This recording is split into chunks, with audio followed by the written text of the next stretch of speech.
رسول الله سلام عليك يا رفيع الشان يا رفيع الشان يا رفيع الشان والدرجي يا رسول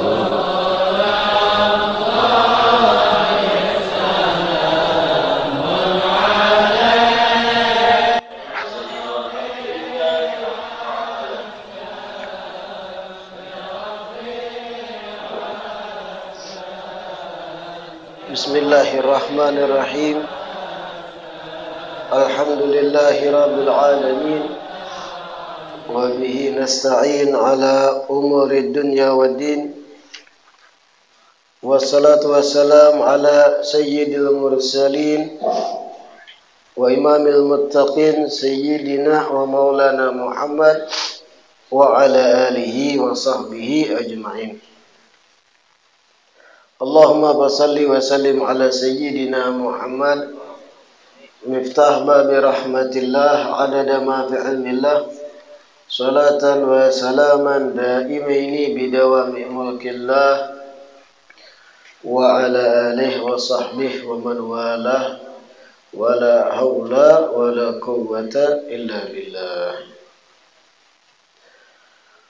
Alhamdulillah, segala puji kembali dan selalu terhatur kehadirat Allah Subhanahu wa ta'ala yang masih melimpahkan nikmat sehat, nikmat afiat, nikmat panjang umur kepada kita seberataan sehingga masih berkesempatan untuk berbaik diri, masih diberi peluang untuk berbagus diri, berbujur menjalani sisa umur supaya kelak wafat dalam keadaan husnul khatimah. Kitab kita hadis arba'in, pertemuan terakhir masih seputar hadis yang ke-40. An Ibni Umar radhiyallahu anhuma qala akhadha Rasulullah sallallahu alaihi wasallam bimankibayya faqala kun fid dunya ka'annaka gharibun aw 'abiru sabilin. Wa kana Ibnu Umar radhiyallahu anhuma yaqul idza amsayta fala tantadhiris sabah wa idza asbahta fala tantadhiril masa. Wa khudh min sihhatika limaradik wa min hayatika limautik. Sayyidina Abdullah bin Umar meriwayatkan bahwa Rasulullah suatu hari, ujar Sayyidina Abdullah bin Umar, Rasulullah mengikuti kedua pundak ulun, bimangkibayya mutanna, artinya posisi Rasulullah mengikuti kiri dan kanan pundak dari Sayyidina Abdullah bin Umar, diikuti wajah ke wajah bertatapan. Rasulullah mengikuti pundak kiri dan pundak kanan Sayyidina Abdullah bin Umar. Ini menandakan apa yang akan disampaikan Nabi penting. Dan ini menunjukkan begitu pedulinya Rasulullah terhadap sahabat-sahabat sidin. dan menunjukkan serta melajari kita dalam berkomunikasi antar manusia ada gerakan-gerakan tertentu yang itu terkadang mempengaruhi diterima atau tidaknya pamandiran yang kita pandirakan. Ketika pian memberi nasihat pada orang dengan cara mengikuti bahu kiri dan kanan, dan orang yang diikuti itu memang pian kenal, maka apa yang pian papadahkan insya Allah lebih masuk, lebih bisa diingat daripada sekedar memberi pepadahan tanpa ada gerakan tubuh. Percakapan yang terjadi saraya ada komunikasi tubuh itu lebih berpengaruh. Itu yang dilajari dari hadis ini. Tapi gerakan-gerakannya pun kadang semua gerakan. Kadang setelah berjabat tangan masih sambil mengikuti tangan bersalaman berbicara di situ. Yang disampaikan akan lebih bisa diterima karena bentuknya akrab. Atau mengikuti pundak tadi, atau bentuk lain. Di dalam tata cara berkomunikasi itu berperan penting gerakan gaya itu. Belum lagi dalam berkomunikasi itu mimik muka kita pun menentukan diterima atau kadanya pemandiran kita. Orang yang memberi pepadahan lawan kita sambil tersenyum dengan orang yang memberi pepadahan sambil marangot takorosut dahi lebih nyaman diterima yang tersenyum. Yang takorosut dahi sambil intonasi bicaranya nyaring memadahi kita muntahakan pada umumnya. Ngalih menerima hati. Kenapa? Karena hati itu kadang senang dengan cara penyampaiannya. Tapi dengan basyashah, dengan keramah tamahan lebih masuk. Itu pun menentukan. Begitu pula dalam berkomunikasi itu nada bicara menentukan juga. Kecepatan berbicara menentukan juga. Orang yang bepandir lambat limambui memberi nasihat lebih masuk ke hati pendengar daripada yang laju. Ikam jangan kena semailah. Hah? Orang. Lawan nasihat, pian jangan kada ingat sembahyang. Dengan sembahyang ditentukan keberkahan hidup pian. Sambil tersenyum. Daripada yang tadi sudah merangut laju pulang. Kenal lah. Nah. Pian kan kada paham lah. Jar ulun tadi neraka. Akan lebih mudah diterima yang lembut. Nah itu dalam komunikasi penting. Dan memang ada ilmunya. Masalah komunikasi itu. Dan lihat situasi dan kondisi lawan bicara. Memberi nasihat itu lihat situasi dan kondisi lawan bicara. Orang lagi galau, ada masalah, pian bebani dengan nasihat pian, hamuk. Orang itu contoh kada guring sudah seharian, mata padas, kendaraan hilang, pusang. Pian penderi nasihati. Jangan kadingat sembahyang. Neraka kadingat. Nya tuh pusang kada guring seharian. Kendaraan habis hilang. Kira-kira responnya apa? Amuk. Bujur pepadahan pian. Pian kada bisa menempatkan nasihat di waktu yang tepat. Ada juga waktunya. Lihati orangnya lagi santai. Atau orang lagi sibuk. Lagi ada gawian. Mahatap contohnya. Di atas mahatap. Sibuk nah. Mau luput sedikit tercatuk tangan. Mingar tangan. Jangan kadang sembahyang, kamu belajar nasihat. Ini lagi sibuk, tuk di tangan. Ada situasi dan lagi santai. Jangan pasnya lagi lapar. Pasnya lagi sudah kenyang, makanan, kebutuhan awaknya sudah terpenuhi, santai, orangnya emosinya mereda, kada emosi, habis ada sesuatu berkelahi. Itu momen untuk memberi nasihat. Nah, ini Rasulullah Shallallahu Alaihi Wasallam dalam menyampaikan beberapa hadits sidin, kalau kita pelajari banyak hadits, banyak hal, bahkan dari cara bicara sidin menyampaikan nasihat pun kalau dipelajari luar biasa dari segi ilmu komunikasi. Termasuk nih, Sayyidina Abdullah bin Umar diikuti dahulu kedua pundak sidin. Akhadha Rasulullah sallallahu alaihi wasallam bimankibayya, kedua pundak Sayyidina Abdullah bin Umar. Hanya Nabi memberi nasihat. Kun fid dunya ka'annaka gharibun au abiru sabilin. Jadilah engkau di dunia ini bagaikan orang asing yang menumpang.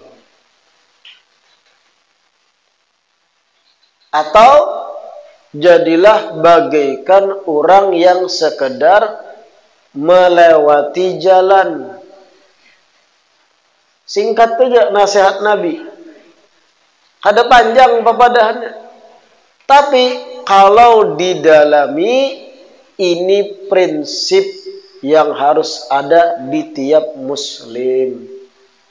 Kita di sini tak terkecuali seberataan harus ingat nasihat ini. Kun fid dunya ka'annaka gharibun au abiru sabilin.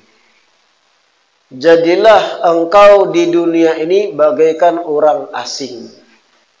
Maksudnya orang asing itu kayak apa? Ketika pian orang Padangin, Kecamatan Muara Harus, pian tulak contohnya ke Jawa Tengah, ke Boyolali. Tahulah Boyolali ya. Buaya lali. Boyo itu buaya bahasa Jawa, lali itu lupa. Buaya pelupa. Pian orang Padangin, Kecamatan Muara Harus, Kabupaten Tabalong, Provinsi Kalimantan Selatan. Pian melakukan perjalanan musafir, contohnya ke Boyolali, Jawa Tengah. Posisi pian ketika di Boyolali, orang asing apa lain? Asing. Bukan wilayah pian. Bukan tempat tinggal pian. Bukan rumah pian. Dan pian tahu, di situ kada lawas. Contohnya, sekedar ada studi banding. Pian anggota dewan contohnya. Studi banding. Kan kayak itu rancak anggota dewan studi banding kan. Habis duit negara. Studi banding aja ke Boyolali. Apa yang dipelajari? Mempelajari kayak apa orang Boyolali beolah median jalan. Wah. Tahu median lah. Nang pembatas jalan tuh nang di aspal. Studi banding ya. Hendak mengetahui kayak apa orang Boyolali beolah. Hendak diterapkan di Padangin. Di tengah jalan itu nak diolah median, jadi dua jalan. Haratan. Ini contoh aja. Artinya pian sebagai orang asli Padangin tulak ke Boyolali, posisi pian orang asing. Kira-kira pian di Boyolali itu anggap seminggu tugas pian. Nang pian persiapkan apa dalam seminggu? Nang pian angkut dari Padangin ke Boyolali itu apa? Apakah baju salamarian, sandal 10 pasang, swelau warna habang, swelau warna biru, sepatu. Kemudian membawa salawar, apakah seisi lemari dibawa? Membawa duit, apakah seluruh harta, sertifikat tanah dihangkut, surat nikah dihangkut, surat menyurat dihangkut, apakah itu? Sedangkan pian tahu seminggu jadi Boyolali. Apakah pananak nasi pian angkut juga magic jar? Atau pedapuran pian angkut juga? Minyak meminyak bimoli dihangkut juga. Sabun menyabun hangkuti besangorin 10 plastik. Apakah itu ketika pian hendak ke Boyolali seminggu? Kada. Secukupnya. Itu orang asing. Tinggal di Boyolali sesuai kebutuhan selama seminggu di situ. Yang memang dibutuhkan bawa sikat gigi, bawa. Jangan semingguan gak ada sikat gigi. Jigong wow. Sabun sebuting bawa, gesan mandi. Anduk bawa. Sejadah bawa. Sejadah kadus ada. Kopiah bawa. Tapi bawa, gesan sembahyang. Iyalah. Duit secukupnya. Tapi zaman sekarang nyaman, ada ATM. Baju ya 2 lambar atau 3 lambar sedang. Jangan selambar juga. Selambar di awak semingguan. Kalau bergantian. Masam. Secukupnya kan 2 lambar. Selawar dalam, bawa jangan sebuting juga. Semingguan sebuting selawar dalam. Itu santri di pesantren. Koler betapas. Begitu pula sepatu, bawa sebuting cukup. Tas sebuah, isi inang secukupnya.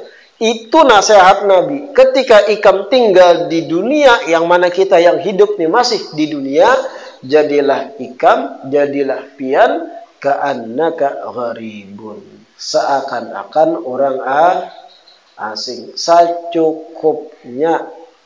Sebelum meninggal apa persiapan? Sebelum pian meninggalkan dunia ini, ambil di dunia secukupnya sebagai bahan untuk hidup sebelum mati. Artinya, tanamkan di dalam pemikiran kita ini kada salawasan di dunia. Dan itulah faktanya. Tanamkan bujur-bujur di bawah alam sadar atau di kepala kita. Aku ini lahir di dunia, kada salawasan hidup sini.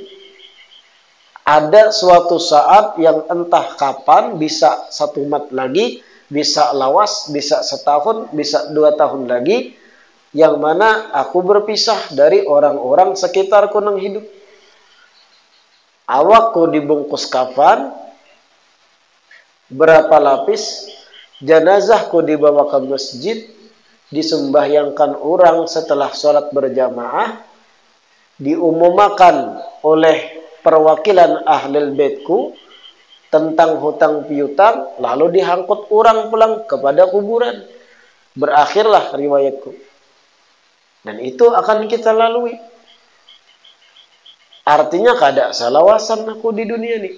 Nang aku unting di dunia secukupnya untuk modal hidup agar nyaman beribadah. Itu orang asing yang berada di negeri orang. Jangan beranggapan kita nih salawasan di dunia. Jangan beranggapan ketika pian ke Boyolali, pian itu tetap dipadangin sehingga seberatan pian hangkut. Secukupnya. Begitu nasihat Nabi dalam nasihatnya itu. Kenapa?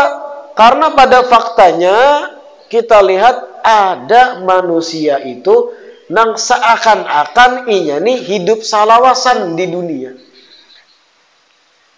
Ada manusia tuh seakan-akan inya nih kada bakal mati. Bagaimana terlihat seakan-akan inya ini hidup lawas di dunia kada bematian? Dari perbuatannya. Kada beingat di diri. Bacari dunia, bahimat sembahyang ditinggal. Bacari dunia, bahimat puasa wajib Ramadan, minum teh es, berokok samsu. Itu kan nampak seakan inya ni salawasan di dunia. Alasan inya kada puasa, aku uyuh begawi. Yang mana tujuan final inya bagawi supaya bagaji. Gaji itu duit untuk menyamani inya hidup. Hidupnya tuh adalah salawasan. Wani melanggar hal yang wajib untuk kenyamanan hidup abadi di akhirat. Dari tingkah lakunya kelihatan orang ini seakan hidup salawasan di dunia. Kenapa? Lebih mementingkan urusan duitnya daripada urusan akhirat. Ini bertentangan dengan nasihat Nabi. Kun fid dunya ka'annaka gharib. Kita kan usah mendirikan orang sugih nang bimat becari dulu. Kita nang miskin pun terkadang lebih ngeri pada nang sugih bimat becari. Sampai di benak kita kayak apa caranya? Makan, minum, duit, istri himung, dapat jatah. Sembahyang nggak ada nggak dosa. Paham lo dapat jatah maksudnya? Kepuasan itu tadi. Pokoknya aku beli ke rumah, istri himung, duit ada di tangan. Sembahyang nggak kadakah, puasa kah kadakah. Itu seakan-akan salawasan juga hidup di dunia.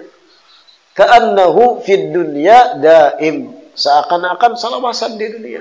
Ini bertentangan dengan nasihat Nabi. Kun fid dunya ka'annaka gharib. Au abiru sabil. Lebih lagi dipendek, diperkecil oleh Nabi. Atau jadilah ikam hidup di dunia seakan-akan orang nang melalui jalan, menyubarang jalan, abir sabil itu. Jadilah ikam hidup di dunia seakan-akan orang menyubarang jalan. Kayak apa orang menyubarang jalan? Adalah nang berguring-guring di tengah jalan aspal. Jalan Ahmad Yani itu di Tanjung. Lagi ini kan banyak mengana-gana lewat tuh hancuran tuh di Parak Jangkung sana. Jadi area motocross. Pian menyubarang jalan di Sulingan nih, hendak menyubarang. Apakah ketika menyubarang pian santai lu di tengah jalan?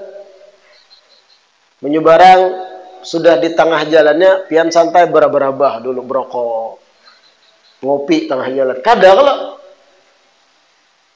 secukupnya pian berjalan sesuai kebutuhan, kalau ada rintangan lajui. Nah itu gambaran dari Nabi. Au abir sabil. Hiduplah ikam di dunia seakan-akan ikam orang yang menyubarang jalan. Artinya jangan guring di tengah jalan. Jangan beranggapan jalan itu tujuan pina. Ikam menyubarang wara. Tujuan ikam sebarangnya. Jadi dunia itu dipendekkan, dihadapi Nabi. Gambarannya bagaikan jalan yang disubarangi. Satu mat benar perumpamaannya dibanding tujuan final ikam akhirat nang kada bebatas waktu. Ketika menyubarang jangan macam-macam. Kalau pang menyubarang jalan berjoget dulu.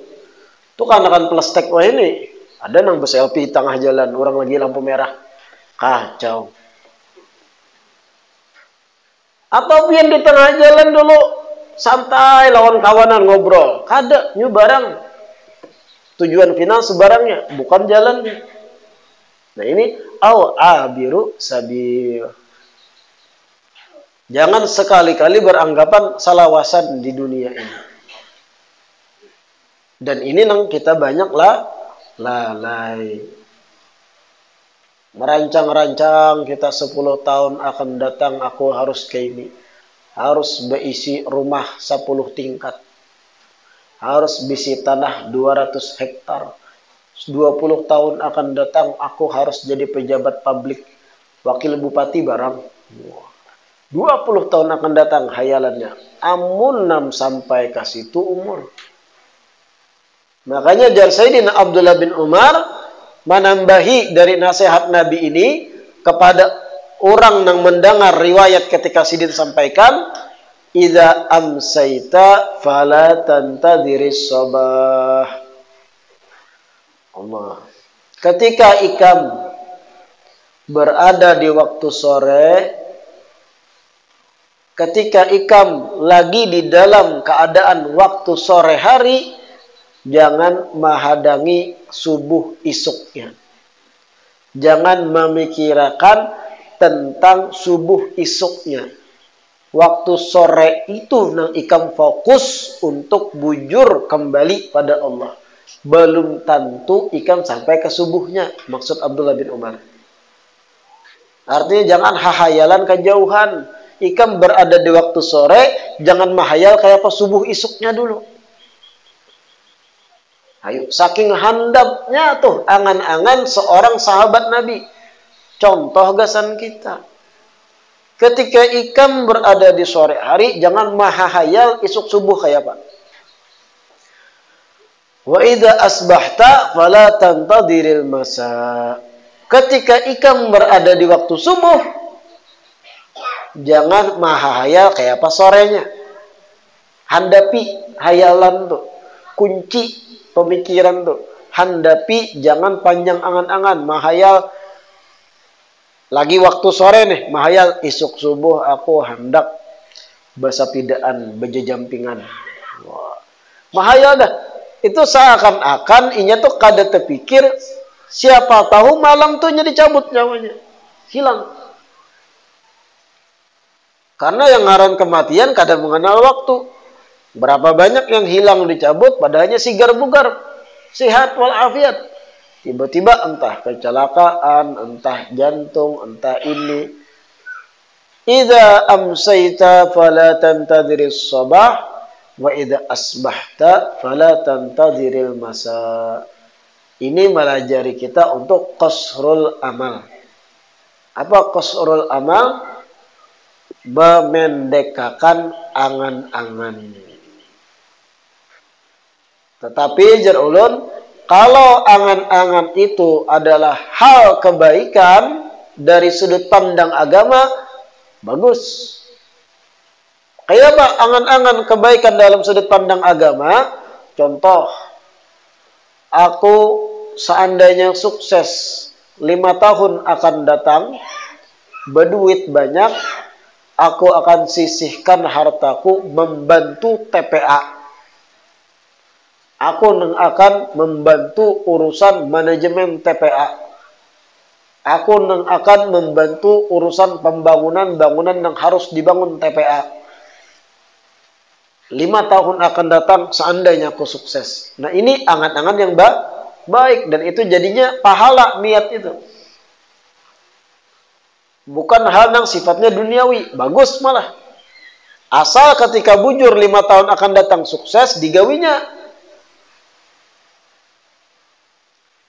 Itu bukan termasuk tulul amal yang madmum. Bukan termasuk panjang angan-angan yang kada baik. Malah bagus. Atau mahayal aku 10 tahun akan datang, akan banyak menabung supaya kawatulak haji. Menunaikan kewajiban rukun Islam kelima. Bagus. Jangan hayalan yang duniawi semata kada ada kaitan akhirat. Aku 10 tahun akan datang harus beisi rumah di Banjarmasin Parak HBI. Wah. Supaya kawa hura-hura saben malam. Wah. Ini kacau. Tahu HBI lah Bian? Apa HBI? Intinya di lantai berapanya tempat nang kada bagus, diskotik dan sebagainya. Hura-hura di situ nang kada-kada. Mahaya nak bangun rumah Parak HBI sebelum. Nah ini kada bagus, malah terhina. Naudzubillah. La ilaha illallah. Bahkan di sini di dalam syarah Hukiyaan Muhammad bin Wasi' rahimahullahu ta'ala annahu kana idza arada an-nawma qala li ahlihi astaudi'ukumullah fala'alli la aqumu min naumati. Imam Muhammad bin Wasi' seorang yang soleh, wali di zaman Sidin Bahari. Salah satu manakib Imam Muhammad bin Wasi', Sidin itu apabila hendak guring di malam hari, hendak guring, Sidin berkata pada keluarga Sidin, astaudi'ukumullah, aku titipkan kalian kepada Allah. Siapa tahu aku kada akan bangun lagi dari tidurku kali ini. Kayak itu Sidin. memotong, menghadapi angan-angan yang berlebih. Tiap anak guring berucap lawan keluarga, aku titipkan kalian pada Allah. Siapa tahu aku pada bangun lagi setelah guring nang kali ini. Pernah lelaki pian gitu. Umumnya aku titipkan kalian kepada Allah. Jaga anak-anak supaya soleh dan solehah. Siapa tahu aku akan bangun lagi esok. Amuk umumnya. Kapan aku mencari susu? Nungkar popok. Nah inilah perbedaan kita dengan bahari ulama salaf. Ulama salaf tuh bisi pasangan yang sefrekuensi. Sama cara berpikirnya. Sesuai keimanannya. Ketika dapat ucapan gitu dari suami, paham. Ini suami dalam keadaan bujur-bujur memotong panjang angan-angan. Menghadapi angan-angannya. Mempraktekkan pepadahan Rasulullah dan Sayyidina Abdullah bin Umar. Amun bini-bini ini diucapin gitu. Bisa tetangis dahulu. Hanya menyarik. Bapak ulun kawin pulang lah. Belum apaan. Iddah belum habis. Berpikir hendak kawin pulang. Tapi kada berataan istri itu itulah. Namun di sini solehah berataan insyaallah. Coba kenapian abah-abahnya bocap gitu malam ini. Apa responnya? Kena habari ulun. Pada intinya Imam Muhammad bin Wasi saban malam saban sebelum guring sidin ini bukan ucapan biasa lah, memang meyakini bisa jadi ini tidur konang terakhir di sini. Artinya kada berpikir kayak Pak Isuk dalam keadaan kayak pacarnya ini adalah guring terakhir, otomatis sidin ba'amaliyah dahulu sebelum guring. Beranggapan ini adalah tidur terakhir. Supaya amal yang terakhir digawi sebelum mati. Itu sebelum wafat paling terbaik. Kayak itu loh. Kita kadang sebelum guring sudah mahayal isuk kayak apa? Isuk kopi sebuah. Kopi segelas. Mie bokohop intalo 2. Sarapan sudah kita pikirkan. Ya lah. Isuk. Kadusa isuk belum subuh nih. Jam 4 subuh nih. Liga Champion. Wah. Alarm. Artinya jauh benar kita nih. Allah. Angan-angan kita nih. Urusan dunia. La ilaha illallah. Waja'a fil hadith. La yabitu ahadukum illa wa wasiyatuhu inda ra'sih. Fala'alla an yabita min ahli dunya wa yusbih fi ahli al-akhirah. Fakam min mustaqbil yawman aw amalan la yastakmiluh. Allah. Ada satu riwayat dalam Bukhari dan Muslim. Ujar Rasulullah, jangan sampai seseorang dari kalian tidur di malam hari kecuali terlebih dahulu di sebelah kepalanya ditulis selembar wasiat. Artinya jangan ada nangguring di antara buhan pian kecuali ada wasiat dahulu tertulis untuk keluarga. Artinya seakan itu guring terakhir. Lalu jar Nabi, bisa jadi inya saat memulai tidur masih termasuk ahlu dunia. Orang yang tinggal di dunia ketika berada di waktu fajar, inya sudah termasuk ahli akhirat, meninggal. Maksud Nabi. Goreng masih di dunia, subuh sampai inya sudah di akhirat. Siapa tahu? Fakam min mustaqbil yaman aw amalan la yastakmilu. Berapa banyak jan Nabi orang yang menggawi satu gawian nang berhari-hari ternyata kadak sampat menuntungkan total. Kenapa? Karena ajal menjemput. Artinya jangan menghayal-hayal gawian akan tuntung sempurna berataan. Siapa tahu di tengah menggawi meninggal. Malah jari kita supaya selalu ingat mati. Kenapa? Karena dengan ingat terus lawan mati itu pian hasrat duniawi itu panggal. Amun pian tuh ingat terus. Ini awakku nih nah. Awakku berataan batis yang lain. Suatu saat kada lentur kayak ini lagi. Warnanya ampih nang kayak ini. Pucat kaku. Awakku nih suatu saat dimandii orang. Awakku nih yang aku saat ini berisi di dalamnya, awakku ini suatu saat ditutup kain kapan dan aku kada daya. Akan dimiringakan di dalam tanah dan ditabuk orang lain, entah tanahnya di mana. Tapi saat ini tanah tersebut sudah ada. Kita nang hidup nih, coba pian renungkan.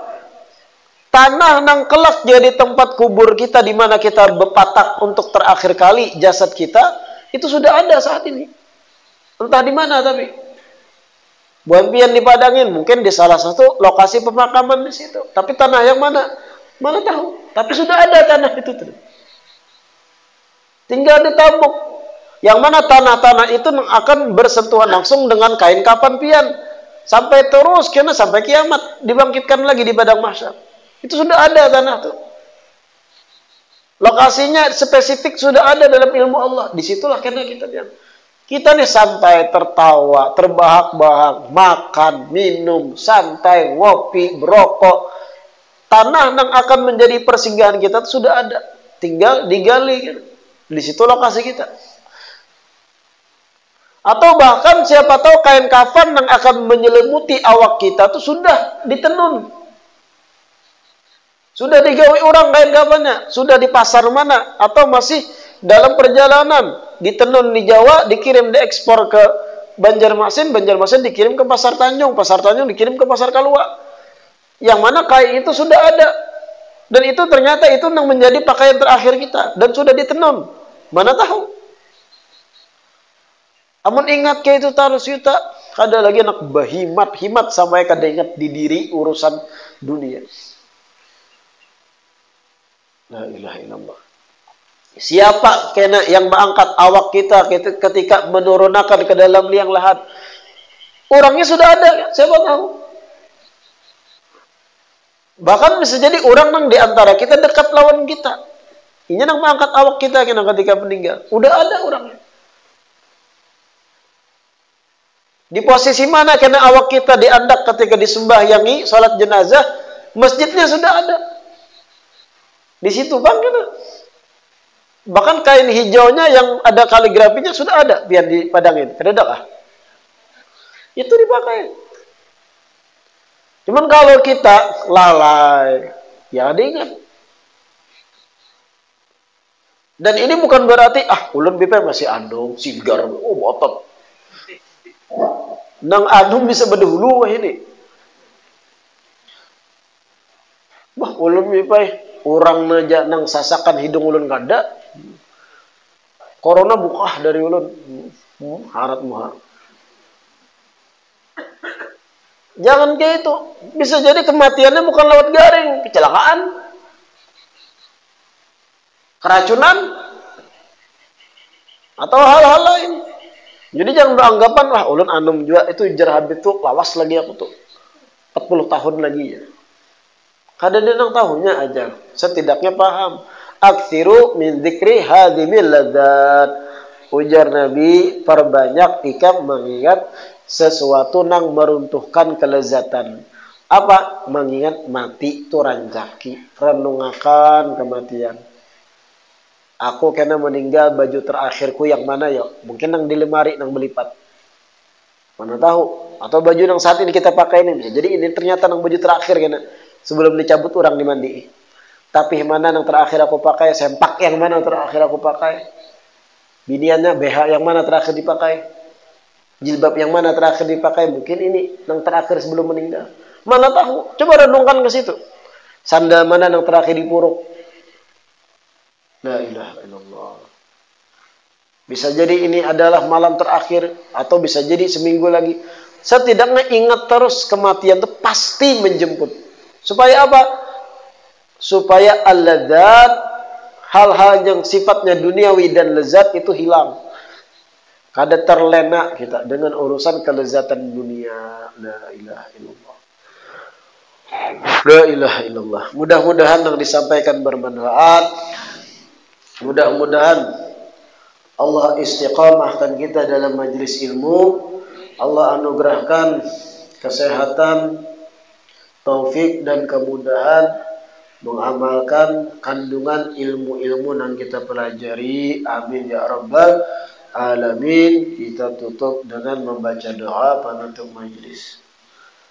Rabbana anfa'na bima 'allamtana, Rabbi 'allimna alladhi yanfa'una, Rabbi faqihna wa faqih ahlana wa qarabatin lana fi dinina ma'alil qutri unta wa dhakar, Rabbi waffiqna wa waffiqhum lima tartadi qawlan wa fi'lan karama, warzuqil kulla halalan daima wa akhilla atqiya ulama, nahda bil khairi wa nukfa kulla syarr. Rabbana aslih lana kulla syu'un wa akirra birridha minkal uyun, waqdi anna rabbana kulla duyun qabla an ta'tiyana rusulul manun, waghfir istur anta akram man satar, wa salatullahi takshal mustafa man ilal haqqi da'ana wal wafa, bi kitabin bihi linnasi shifa, wa alal alil kirami syurafa, wa ala sabil masabihil ghurar. Allahumma ahdina bihudak waj'alna mimman yusari'u fi ridha, wa la tuwallina waliyan siwa, wa la taj'alna mimman khalafa amraka wa asa, wa hasbunallahu wa ni'mal wakil, wa la hawla wa la quwwata illa billahil aliyyil azim. Wa sallallahu ala sayyidina Muhammad wa ala alihi wa sahbihi wa sallam. Walhamdulillahi rabbil alamin. Taqabbalallahu minkum.